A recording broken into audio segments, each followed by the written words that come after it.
Hello, everyone. Welcome back to This Is Epic. Thank you for joining us again. And those who are new to this channel, happy to have you guys too. Now, let's begin with this episode.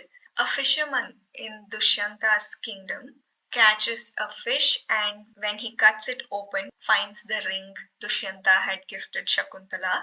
He decides to take this ring to his king as a gift. He presents the king the ring. Upon seeing this ring, Dushyanta's memories rush back to him. He is now able to remember the fact that they fell in love with each other, all the time he spent with her, and is ashamed of his behavior towards Shakuntala when she visited him. So, upon realizing his mistake, he goes in search of Shakuntala. After searching for her for a long period of time, he finally finds her and brings her back to the capital. Their son was Bharatha. Bharatha was a good king who ruled his subjects well, performed a lot of yagas for the benefit of society, which led to his popularity, and the country was named after him as Bharata. This family continued to rule the kingdom. One of the kings who ruled the kingdom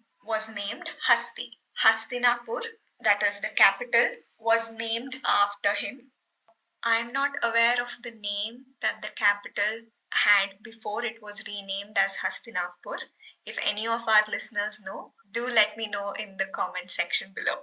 Moving on, Hasti had many children, one of whom was called Samvarana, whose wife was named Tapati. They had a son named Kuru. From then on, this family became known as Kuruvansha. The next well-known king in Kuruvansha was called Pratipa. He did a lot of good. Because of his good karma, he got to ascend to the heavens. While he's in heaven, one day there was a meeting that is being conducted under the leadership of Lord Brahma. During the course of this meeting, Pratipa meets goddess Ganga and he falls in love with her. When Brahma finds out about this, he is angered by their behavior and curses them both, saying, I curse you both to be born as humans on earth and marry each other. Accordingly, Pratipa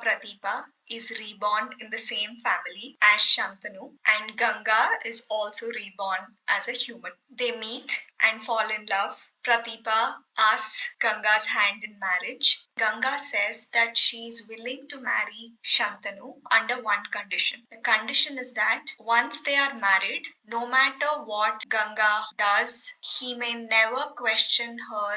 She says to him that the day you question me about anything I do is the day I will divorce you. Shantanu agrees to this condition and they get married. Some time passes and Ganga gives birth to a beautiful baby boy. King Shantanu visits the newborn and the new mother. He finds Ganga carrying the baby and walking out of the palace. Confused by what he sees, he simply follows Ganga without questioning her. After walking a good distance, Ganga kills her baby boy.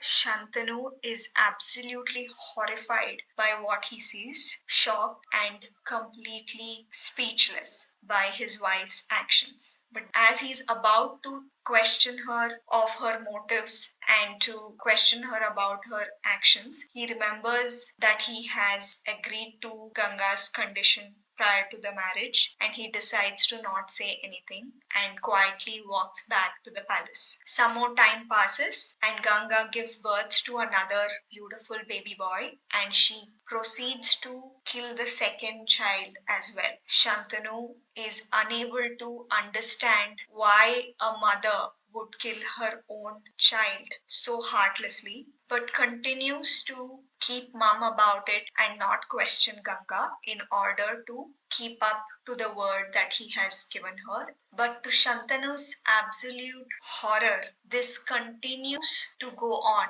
Every time Ganga has a child, it's a beautiful baby boy, and she proceeds to kill them with her own hands. Ganga kills 7 babies. Through it all, Shantanu has not questioned her motives or her actions. However, every time they have a baby, he is hopeful, and then life proceeds to shatter all his dreams without fail 7 times in a row. On the birth of their 8th child and another son again, once again, Shantanu is hopeful that at least this time around, maybe Ganga will stop and decide to not harm the baby. At least this time around, she will understand that what she is doing is cruel and heartless. But to his disappointment, as he enters the room to visit the baby and the mother, he finds Ganga walking out of the palace just like the earlier times and walks with the baby. When she's just about to kill this child,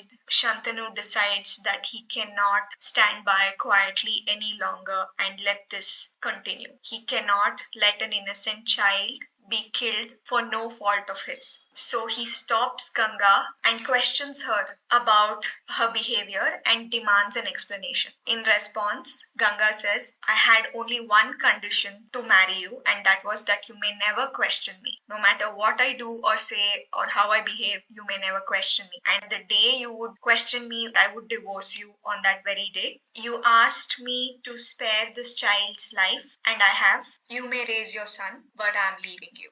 Why would Ganga kill children? 7 of her own children. To know, tune into our next episode. Thanks again for joining me today. And until next time, choose the light, be the light.